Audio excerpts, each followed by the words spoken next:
An amphibious vehicle is a vehicle that is a means of transport, viable on land as well as on water. Amphibious vehicles include amphibious bicycles, ATVs, cars, buses, trucks, military vehicles, and hovercraft. Classic landing craft are not amphibious vehicles as they do not offer any real land transportation at all, although they are part of amphibious assault-ground effect vehicles, such as Ekranoplans, will likely crash on any but the flattest of land masses, so are also not considered to be amphibious vehicles. History. Some of the earliest known amphibious vehicles were amphibious carriages, the invention of which is credited to the Neapolitan polymath Prince Raimondo di Sangro of San Severo as Sir Samuel Bentham. The first known self-propelled amphibious vehicle, a steam-powered wheeled dredging barge named the water.Amphibious, was conceived and built by United States inventor Oliver Evans in 1805, although it is disputed to have successfully traveled over land or water under its own steam. Inventor Gale Borden, better known for condensed milk, designed and tested a sail-powered wagon in 1849.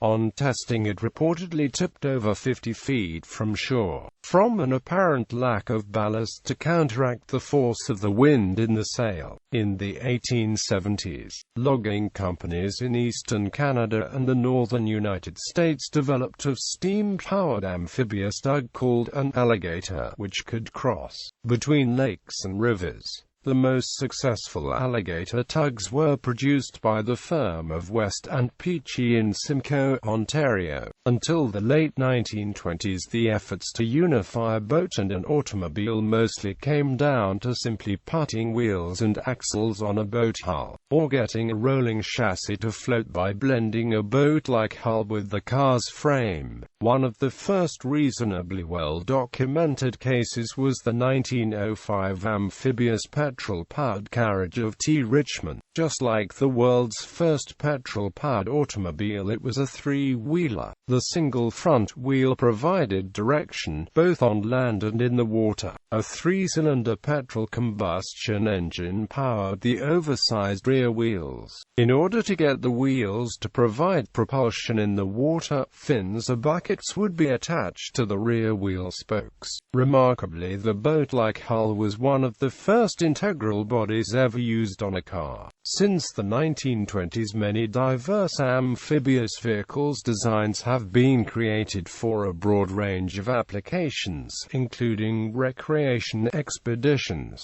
search and rescue, and military, leading to a myriad of concepts and variants. In some of them, the amphibious capabilities are central to the purpose, whereas in others they are only an expansion to what has remained primarily a watercraft or a land vehicle. The design that came together with all the features needed for a practical all-terrain amphibious vehicle was by Peter Prell of New Jersey. His design, unlike others, could operate not only on rivers and lakes but the sea and did not require firm ground to enter or exit the water. It combined a boat-like hull with tank-like tracks. In 1931 he tested a scaled-down version of his invention. Recently, Gibbs Amphibians has developed a new type of amphibian, one capable of high speeds on both land and water. The vehicles use a patented hydraulic system to raise the wheels into the wheel wells, allowing the vehicles to plane on water. The vehicles can transition between land and water modes in about 5 seconds. The first Gibbs fast amphibian is the Quadski, introduced in October 2012. It went on sale in January 2013.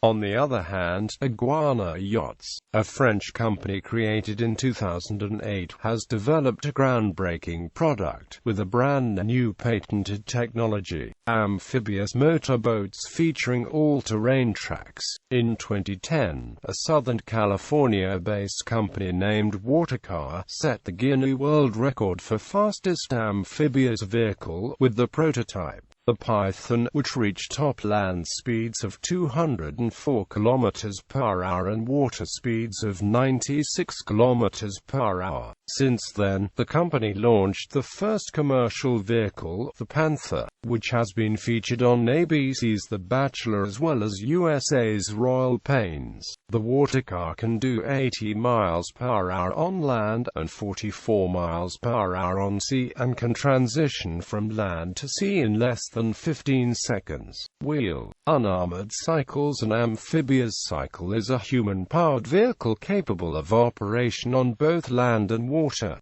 Sidewheelers bicycle uses 4 rectangular air-filled floats for buoyancy, and is propelled using 2 fan blades which are attached to the spokes.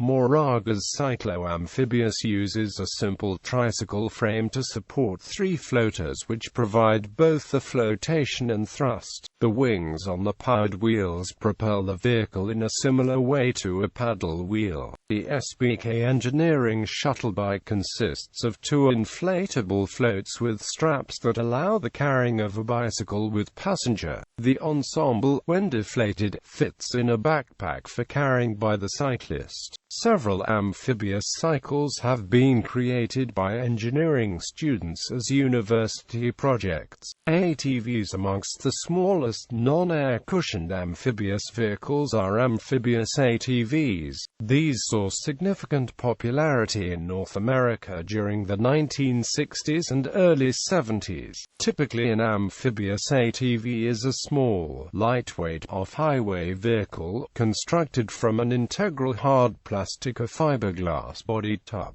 fitted with 6 driven wheels, with low-pressure, balloon tires, with no suspension and no steering wheels. Directional control is accomplished through skid steering, just as on a tracked vehicle, either by braking the wheels on the side where you want to turn, or by applying more throttle to the wheels on the opposite side. Most contemporary designs use garden tractor-type engines that will provide roughly 25 mph top speed on land. Constructed this way, an ATV will float with ample freeboard and is capable of traversing swamps, ponds and streams as well as dry land. On land, these units have high grip and great off-road ability, that can be further enhanced with an optional set of tracks that can be mounted directly onto the wheels. Although the spinning action of the tires is enough to propel the vehicle through the water, albeit slowly, outboard motors can be added for extended water use. In October 2013, Gibbs Amphibians introduced the long-awaited quadski, the first amphibious vehicle capable of traveling 45 mph on land or water. The quadski was developed using Gibbs' high-speed amphibian technology, which Gibbs originally developed for the Aquida, an amphibious car, which the company has still not produced because of regulatory issues.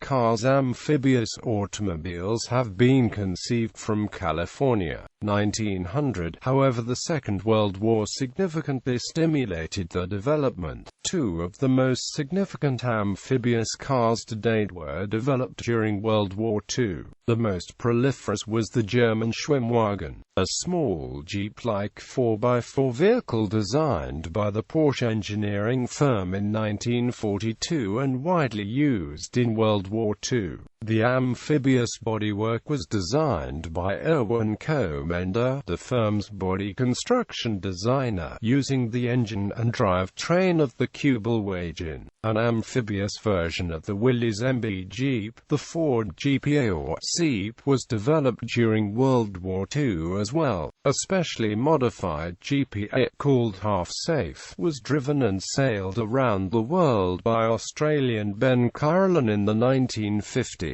One of the most capable post-war amphibious off-roaders was the German Amphi Ranger, that featured a hull made of seawater-resistant ALM MG2 aluminium alloy, extensively engineered. This costly vehicle was proven seaworthy at a gale force storm off the North Sea coast. Only about 100 were built. Those who own one have found it capable of crossing the English Channel almost effortlessly. Purely recreational amphibian cars include the 1960s Amphicar and the contemporary Gibbs Aquila. With almost 4,000 pieces built, the Amphicar is still the most successfully produced civilian amphibious car to date. The Gibbs Aquila stands out due to its capability of high-speed planing on water. Gibbs built 50 Aquilas in the early 2000s after it was developed by a team assembled by founder Alan Gibbs before the company's engine supplier, Rover, was unable to continue providing engines. Gibbs and new partner Neil Jenkins reconstituted the company and are now seeking U.S. regulatory approval for the Aquila. The Southern California-based company, Watercar, founded by Dave March, has also built 4 working amphibious prototypes, one which holds the Guinness World Record for world's fastest amphibious vehicle. In 2013, March released the company's first commercial vehicle, the Panther. Since its release, Watercar has been popular in the Middle East, selling to the Embassy of the United Arab Emirates, with 6 additional vehicles being sold to the Crown Prince of Dubai. The Watercar has also been sold to tech enthusiasts and residents of Silicon Valley. Other amphibious cars include the US Hydrospider and the Spira 4U boats. There are few amphibious boats developed recently, as Sea Legs are 3 wheels ribbed from New Zealand, or iguana yachts. The objective of those different products are to enhance the yachting habits. Enabling a boat to walk autonomously means a lot to simplify and develop yachting. No need of marina, access to the sea everywhere, safe embarkation and disembarkation, easy load carrying, ... It has a lot of possible uses from the private use to professional. Oyster boats. Since 1977, several boat builders in Brittany have built specialized amphibious vehicles for use in the area's mussel and oyster farming industries. The boats are made of aluminium, are relatively flat-bottomed, and have 3, 4, or 6 wheels, depending on the size of the boat. When the tide is out, the boats can run on the tidal flats using the wheels. When the tide is in, they use a propeller to move themselves through the water. Oyster farmers in Jersey make use of similar boats. Currently, Constructions Maritime's VVA Amphibie has a range of models, cargo trucks and barges with more than 20,000 units produced. The DUKW was the most successful amphibious truck of World War II. This 31-foot 6x6 truck was used to establish and supply beachheads. It was designed as a wartime project by Sparkman and Amp Stevens, a yacht design firm who also designed the hull for the Ford GPSC. During the war, Germany produced the Landmasses. In the 1950s, the Soviets developed the Gaz-46, BAV-485, and PTS.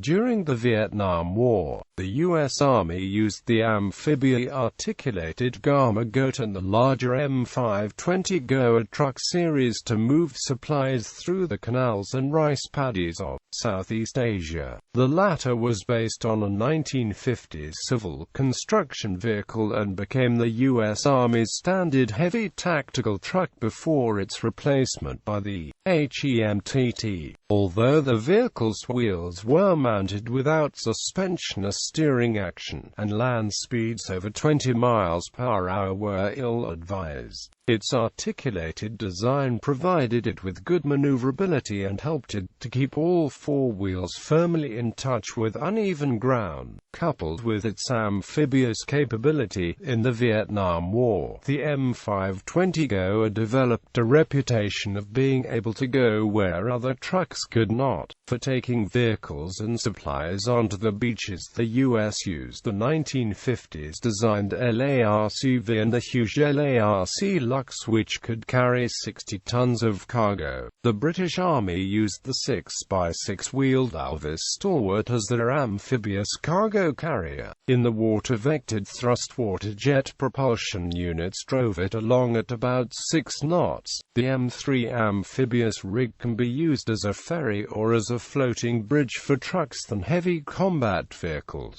Gibbs has also developed other types of fast amphibians, including the Phibian, a 30-foot amphibian that is aimed at first responder market, and the Humdinger, a 21-foot amphibian that is capable of traversing extreme terrain. Armored. Many modern military vehicles, ranging from light-wheeled command and reconnaissance vehicles, through armored personnel carriers and tanks, are manufactured with amphibious capabilities. The French Panhard VBL is a compact, lightly armored 4x4 all-terrain vehicle that is fully amphibious and can swim at 5.4 km per hour. The VAB is a French fully amphibious APC, powered in the water by 2 water jets mounted one on either side of the rear hull. It entered service in 1976 and around 5,000 were produced in many configurations. During the Cold War, the Soviet bloc states developed a number of amphibious APCs, fighting vehicles and tanks, both wheeled and tracked. Most of the vehicles the Soviets designed were amphibious or could ford deep water. Wheeled examples of the BRD-M1 and BRD-M2 4x4 armored scout cars, as well as the BTR-60, BTR-70, BTR-80 and BTR-94 8x8 APCs and the BTR-90 infantry fighting vehicle. Tracked, unarmored yachts. A French company, Iguana Yachts, has developed boats featuring tracks to assist launch and recovery. M29 Weasel. The M29 Weasel, whilst originally designed as a snow vehicle, operated successfully in amphibious role by the addition of front and rear floats. The basic vehicle will float, but its bow is square, so the additional floats add stability and load carrying capacity. Armored. Tracked armored vehicles with amphibious capabilities include those that are intended for use in amphibious assault. The United States started developing a long line of LVT designs from California, 1940. Many tracked armored vehicles that are primarily intended for land use, such as armored fighting vehicles and armored personnel carriers, nevertheless also have amphibious ability, tactically useful inland, reducing dependence on destroyable and easily targeted bridges. To provide motive power, they use the tracks, sometimes with added propeller water jets. As long as the opposite bank has a shallow enough slope for the vehicle to climb out within a few miles, they can cross rivers and water obstacles. An American example is the M113 armored personnel carrier. Soviet examples of the PT-76 amphibious tank, and a BTR-50 and mount-pound APCs based on its chassis. Some heavy tanks have an amphibious mode in which a fabric skirt is needed to add buoyancy. The Sherman DD tank used in the D-Day invasion had this setup. When in water, the waterproof float screen was raised and propellers deployed. The M2 and M3 Bradleys also need such a skirt. Tanks. At the end of World War I, a Mark 9 tank had airdrams attached to the side and was tested as an amphibious vehicle. By the early 1930s, Vickers had developed an amphibious tank. By using very thin armor, flotation could be achieved without external buoyancy aids. The British Army trialled the Vickers Carden-Lloyd light amphibious tank but did not adopt it for service use. An order was placed with Vickers by the USSR for a small number of tanks. After negotiations to purchase the Vickers tank by Poland failed, they developed their own design, the Paints 130, but dropped the idea of amphibious tanks as obsolete. A pontoon-based tank, the L1E3, was produced by Vickers in 1939.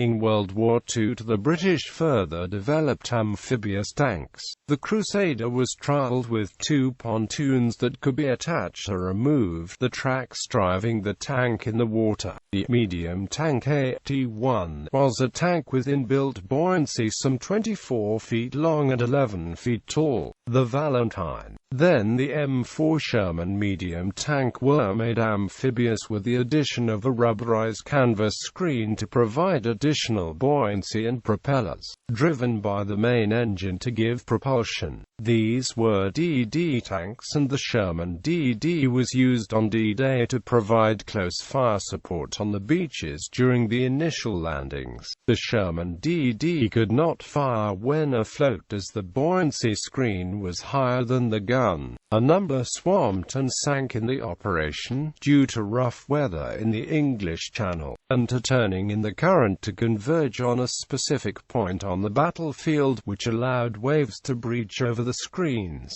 Those making it ashore, however, provided essential fire support in the first critical hours. Before World War II, the Soviets produced light amphibious tanks called T-37 and T-38. A third serial model, T-40, started production after the beginning of the war. A 14-ton tank, PT-1, was created, but was not mass-produced. In addition, an attempt was made to attach pontoons to T-26. While successful, the project was closed due to the high vulnerability and unwieldiness of the construction. Some light tanks such as the PT-76 are amphibious, typically being propelled in the water by hydrojets or by the tracks. In 1969, the U.S. Army rushed the new M551 Sheridan to Vietnam. This 17-ton light tank was built with an aluminum hull, steel turret and gun, and could swim across bodies of water. The M551 upon arrival in Vietnam began replacing the M48A3 pattern in all cavalry squadrons, leaving only the M48A3 in the U.S. Army's 3 armored battalions in Vietnam, the 177th, 169th, and the 234th Armor. The Sheridan needed no modifications for river crossings. Crewmen simply raised the cloth sides that were tucked inside rubber tubes along the hull's upper edges, raised the driver's front shield, which had an acrylic glass window. The driver turned on his bilge pumps, shifted his transmission lever to water operations, and the Sheridan entered the water. For newly arrived Sheridans, this might work as engineered. For weary M551s, the driver's window was often yellowed and or cracked as to obscure his vision, and the rubber tubes that contained the rolled-up side sleeves were often cracked and or frozen into place. The Sheridan could still cross a body of water, but like its swimming cousin, the M113 APC, the river had to be narrow, less than 100 yards. In all cases, the bilge pumps had to be working properly, and even then, by the time the Sheridan of the APC reached the other side, water would often fill the insides up to their armored roofs, spilling through the hatches cracks and emptying onto the earth once safely ashore. Often a fold-down trim vane is erected to stop water washing over the bow of the tank and thus reducing the risk of the vehicle being swamped via the driver's hatch. During the Cold War, the Swedish Stridsvagn 103 main battle tank carried flotation gear all the time and was therefore, theoretically, always amphibious. Multi-unit. The unique capability that distinguishes multi-unit vehicles from single-unit ones is the ability to help each other. According to a 1999 article in Military Parade magazine, multi-unit all-terrain transport vehicles were first proposed by the British in 1913, and by the 1950s, over 40 types of articulated tracked vehicles were in production. The articulated tracked concept is chosen primarily for its combination of high maneuverability, cross-country abilities, and remarkable load-carrying capacity. In some cases the design is made amphibious, giving them all-terrain capability in the truest sense. Usually the front unit houses at least the engine, gearboxes, fuel tank and the driver's compartment, and perhaps there is some space left for cargo or passengers, whereas the rear unit is the primary load carrier. Examples of this concept are the Russian Vitiaz, Swedish Volvo BV202 and Hägglunds BV206 designs, and the Bronco ATTC of Singapore. A highly specialized development is the Arctis expedition and evacuation craft, that uses a linkage with two joints to connect the two units, as well as fitting each unit with its own engine, to give each unit enhanced independence of movement. Deep fording. Some military vehicles are capable of wading, using waterproof screens to keep the upper hull dry. In World War II, the tanks following the Sherman DDs were given waterproofed hulls and trunking was fixed to the engine intakes and exhausts to allow them to come ashore from landing craft in shallow water. The Germans gave the Tiger tank a long snorkel, essentially a long tube on the commander's hatch that allowed it to wade through 4 meters of water. The Leopard 2 tank can use a series of rings which to create a long tube. This tube is then fitted to the crew commander's hatch and provides air and an escape route for the crew. The height of the tube is limited to around 3 meters.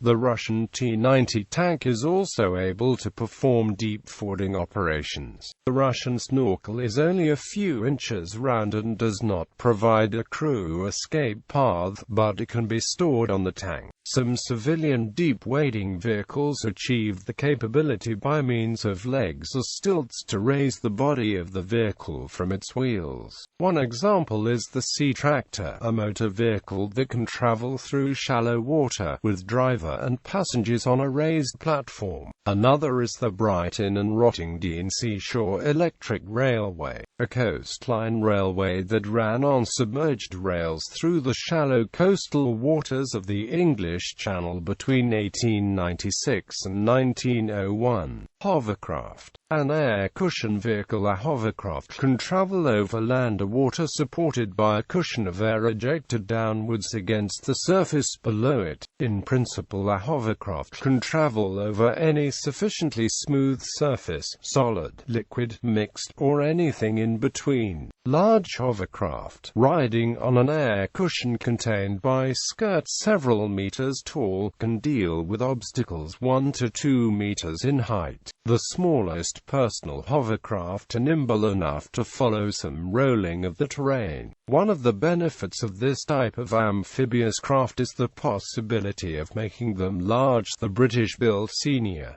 N4 Mk3 ferries could carry dozens of vehicles. ATVs have a high speed over water and can make the transition between land and water at speed, unlike most wheeled-attract amphibians. Drawbacks are high fuel consumption and noise levels. For some military applications, wheeled and tracked amphibious vehicles are slowly being supplanted by air-cushioned landing craft. The hovercraft's ability to distribute its laden weight evenly across the surface below it makes it well suited to the role of amphibious landing craft. The U.S. Navy LCAC can take troops and materials from ship to shore and can access more than 70% of the world's coastline, as opposed to conventional landing craft that have only about 17% of that coastline available to them for landing.